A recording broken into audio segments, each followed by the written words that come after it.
Bonjour les amis, namasté, j'espère que vous allez bien ou en tout cas pour le mieux. En tout cas, c'est ce que je vous souhaite. Je suis Alma, je suis flamme jumelle et je suis également chercheuse en sciences humaines et sociales et hypnothérapeute karmique. Donc aujourd'hui, je vous présente une enquête sur un mois, donc c'est une sorte de tentative de constituer un corpus sur la polarité sur laquelle j'ai le plus de données, donc la polarité consciente. Toutes les personnes qui font une séance avec moi sont des polarités conscientes. Et cette polarité consciente peut être à dominante yin ou yang. Ça se rééquilibre au fur et à mesure du parcours, au fur et à mesure, bien sûr, de l'avancée du parcours. Alors ici, nous allons examiner la nature des séances d'hypnose et les contenus. Pour les personnes qui ne me connaissent pas, j'ai beaucoup de mal à parler, moi, de runner ou de chaser ou de même de polarité consciente ou de polarité inconsciente ou de polarité yin ou de polarité yang parce que c'est assez complexe et en fait chaque cas est différent. Donc j'essaye d'éviter au maximum et aujourd'hui je vais vous montrer les résultats des séances sur un mois pour dire voilà les données qu'on a et voilà la diversité des cas. Alors, qui sont les polarités conscientes? Alors, quel est leur sexe et quelle est leur tendance de dominance originelle par rapport au Tao? Alors, sur un mois, j'ai fait 28 séances, ce qui est une bonne moyenne, assez représentative de ce que je fais. Et j'ai eu 25 personnes en consulte, 7 étaient des hommes et 18 étaient des femmes. Parmi les hommes, il y en a un qui est yin. Pour les autres, je ne me prononce pas. Donc ça peut être des yin, ça peut être des yang, mais je ne me prononce pas, excepté pour ce consultant-là qui est yin. Pour les femmes, il y en a 4 qui sont yang, c'est ce qu'elles disent et c'est ce que je ressens. Et les autres sont probablement à dominante yin, donc 14, mais je ne peux pas me prononcer. En tout cas, ce qu'on constate, c'est que dans 18 cas sur 25, les polarités qui font la démarche de faire une séance d'hypnose, donc on peut appeler ça des polarités conscientes, sont des femmes. Parmi ces 25 personnes, 2 n'étaient pas des flammes jumelles, ce sont elles qui me l'ont dit. Et selon moi, il y en a au moins 2 autres qui ne le sont probablement pas. Mais je ne les ai pas incluses dans les données du corpus. C'est-à-dire que je n'ai plus à ce stade que 21 consultantes et consultants dont je ne peux pas dire que ce ne sont pas des flammes jumelles. Attention, je ne peux pas dire que ce ne sont pas des flammes jumelles n'équivaut pas à je peux dire que ce sont des flammes jumelles. Stricto sensu, soit on a vérifié et on est absolument certaine, soit la personne a un ressenti dont elle ne peut pas douter, soit ce sont des principes et des doutes. Voilà, donc on n'est pas très sûr. Pour ce qui est des polarités yin et yang, voilà, vous pouvez regarder ce tableau, je ne vais pas m'attarder dessus, mais pour que nous puissions communiquer ce que moi j'entends par yin de façon très simplifiée, c'est le principe de réception. Donc l'intuition, le fait de recevoir des messages, d'entrer très facilement en état d'hypnose et de canaliser. Et yang, c'est le principe d'action. Donc le grand défi pour yang, c'est d'accueillir, d'être dans une douceur dans l'accueil. Et le grand défi pour yin, c'est de s'ancrer et de s'incarner et d'agir. C'est-à-dire de ne pas attendre que ce soit yang qui agisse. Donc quand la polarité consciente est yin, elle doit en être très consciente, elle doit savoir que c'est à elle de faire les choses en tant que polarité consciente et ne pas attendre un signe ou un signal de son autre.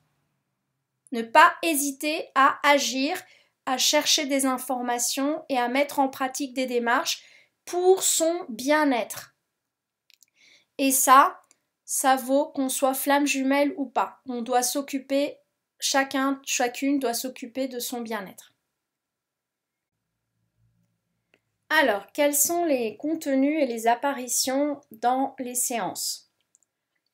Alors, il y a eu des parents, des tierces, des ex-conjoints pervers narcissiques, ex-conjointes perverses narcissiques, des conjoints ou des ex-conjointes non pervers narcissiques et le karma personnel.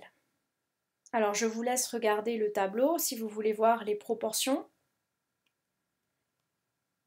Alors, concernant la distinction que je fais entre tierce et ex-conjoint pervers narcissique, ce que j'ai appelé tierce, c'est une personne tierce dans la vie présente, c'est-à-dire qu'elle empêche la réunion du couple sacré.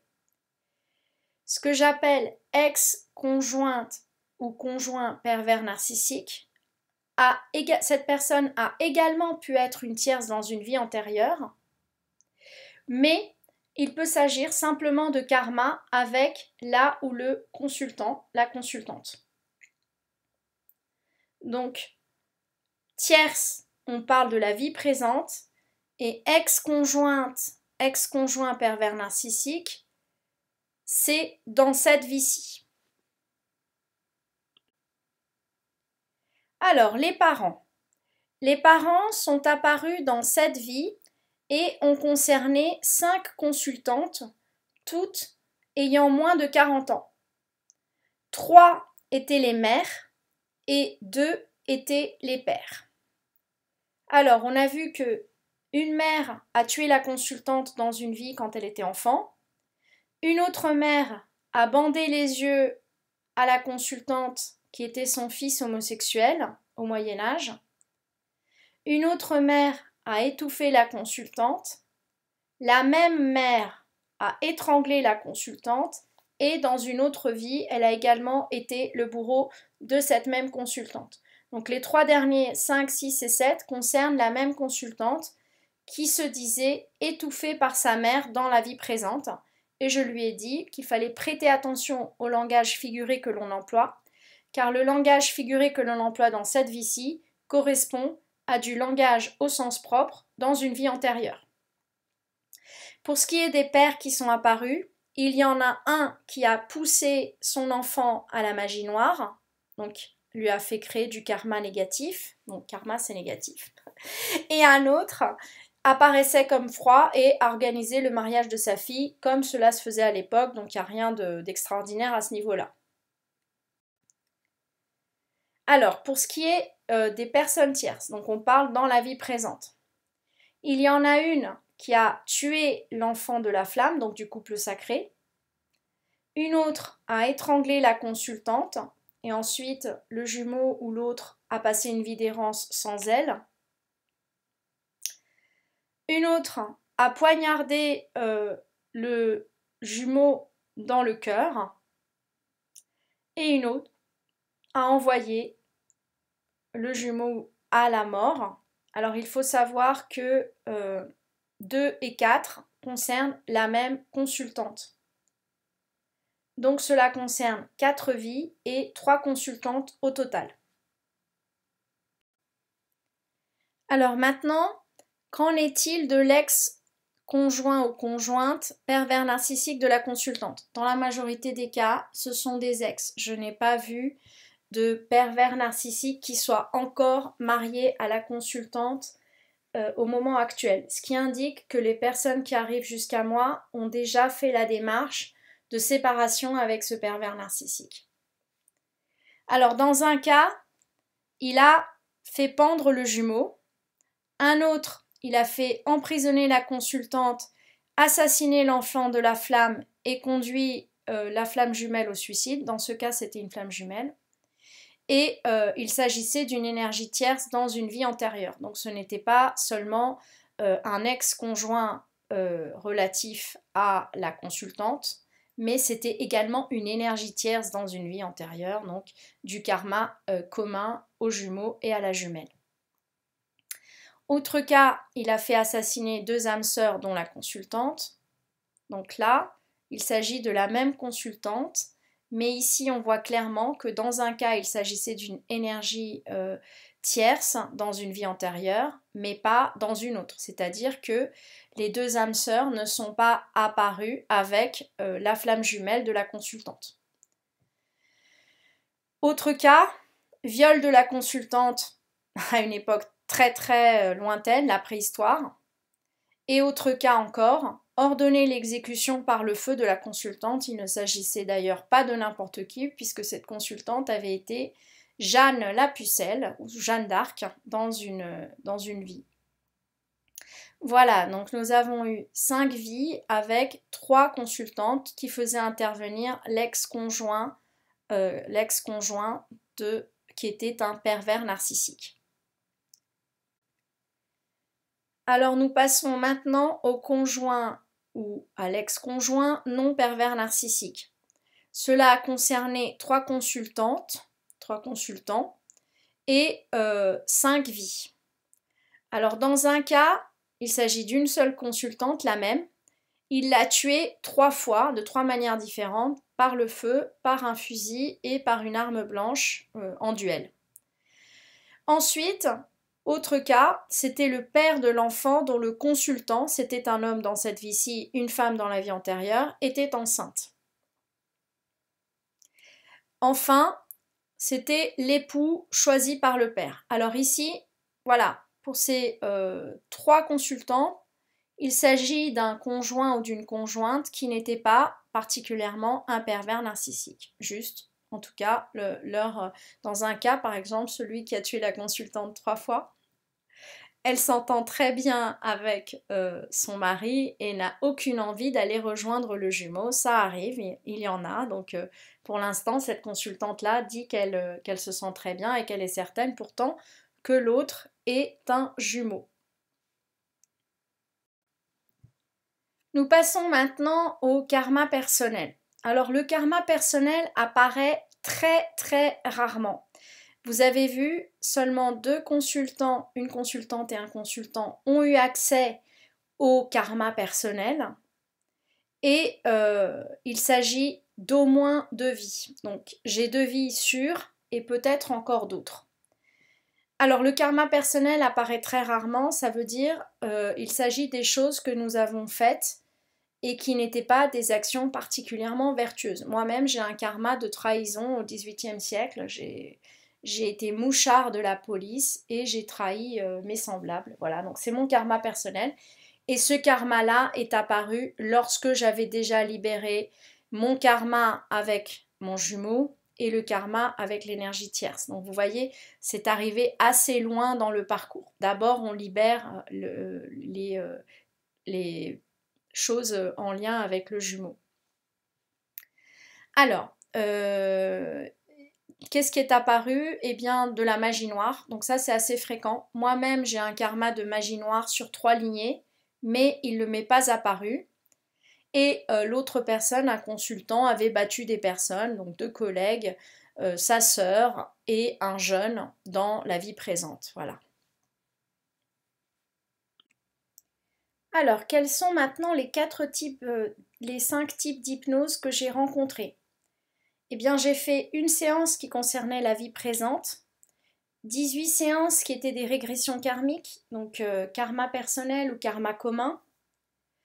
2 séances étaient des recouvrements de dons ou des expansions de conscience, donc il y a eu par exemple une très belle initiation vers la fin du mois, et d'autres 4 étaient des séances de libération d'entités personnelles, donc la consultante se libère de ces entités, et d'autres, 9 autres, étaient des soins de libération énergétique du jumeau, donc de nettoyage énergétique. Il peut s'agir d'entités, d'implants ou d'exorcisme de la flamme jumelle. Comme vous le voyez, je ne les ai pas ordonnés par ordre de fréquence, la plus fréquente étant quand même la régression karmique.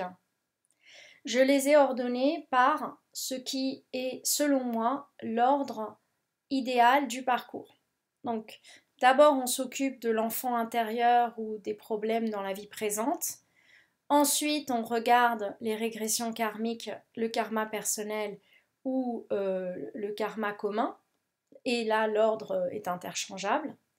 Lorsqu'on a libéré ce karma, on peut recouvrer les dons perdus. Donc dans mon cas, comme j'avais fait de la magie noire, je ne peux pas recouvrer mes dons tant que je n'ai pas libéré le karma relatif à la magie noire et à la trahison. Ça paraît assez logique. Lorsqu'on a fait tout ça, on peut se libérer des entités personnelles, ou on peut aussi se libérer des entités personnelles et recouvrer ses dons après. Donc là, les deux ordres sont interchangeables. Et seulement après, quand on a retrouvé sa souveraineté énergétique, donc il n'y a plus d'entité, il n'y a plus d'implant, eh bien, à ce moment-là, on peut s'attaquer à ceux des jumeaux. Donc on voit qu'il y a eu une séance consacrée à la vie présente, 18 régressions karmiques, 2 expansions de conscience concernant le recouvrement de dons ou simplement un voyage très beau dans l'astral avec une initiation, 4 libérations d'entités personnelles et 9 soins de libération énergétique aux jumeaux. Alors ce qui s'est passé dans la pratique, c'est que des consultantes m'ont contacté et on a d'abord libéré leurs entités personnelles, puis celles du jumeau. Donc c'était la même séance. Ou alors, c'était pour un recouvrement de dons, et on a libéré à cette occasion les entités personnelles. Voilà. Donc les 3 derniers peuvent être une même séance. Et l'ordre est interchangeable, excepté pour évidemment la libération énergétique du jumeau. Il vaut mieux s'être d'abord libéré soi-même avant de libérer le jumeau, parce qu'il faut être très solide pour pouvoir faire canal pour son jumeau si c'est votre jumeau. Hein. Il faut quand même être très solide au plan énergétique. Alors, quelles sont les conclusions? Voilà, mon objectif c'était de faire une présentation du corpus pour que vous voyiez par vous-même la diversité des contenus des séances et pour que vous puissiez vous faire votre propre opinion. Hein, comme ça vous avez des exemples, vous savez ce qu'on peut faire et ce qu'on ne peut pas faire, vous savez quelles sont les thématiques qui apparaissent.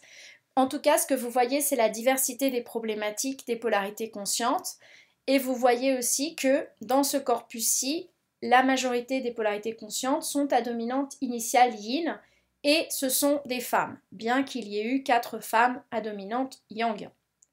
Vous voyez aussi qu'il y a la possibilité de soigner le jumeau, mais les personnes qui ont cette possibilité sont des personnes qui sont très très avancées sur le parcours. Voilà, sinon il y a les autres priorités qui apparaissent avant. L'âme s'exprime d'abord sur ses priorités personnelles, c'est normal, évidemment. Alors comme tout corpus, il est affecté par la loi de l'attraction. Donc je peux même vous raconter quelque chose d'amusant. Les dernières personnes du mois ont toutes fait des soins de libération aux jumeaux ou à la jumelle. Simplement parce que moi, à un moment donné, il s'est passé quelque chose qui a augmenté mes vibrations et je crois que j'ai attiré plus de gens qui avaient les mêmes possibilités que moi.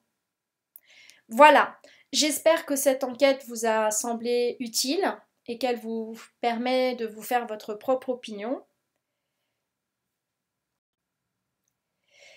Voilà, je voudrais remercier toutes mes consultantes et tous mes consultants qui m'ont autorisé à utiliser les données de leur séance. Je suis Alma, je suis chercheuse en sciences humaines et sociales et je vous ai parlé en tant que chercheuse en sciences humaines et sociales. J'ai traité le sujet de manière, je l'espère, un peu scientifique. Je suis hypnothérapeute karmique, je vous ai parlé à partir de mes données. Et vous pouvez me contacter sur flamme.jumelle.guérison@gmail.com. J'en profite pour faire une petite annonce. S'il y a des personnes parmi vous qui veulent que je lise leur témoignage de rencontre avec les flammes jumelles, leurs flammes jumelles, pardon, ou autre chose, eh bien, je reçois toujours les textes pour obtenir ce genre de connaissances. Voilà. Merci et à très bientôt.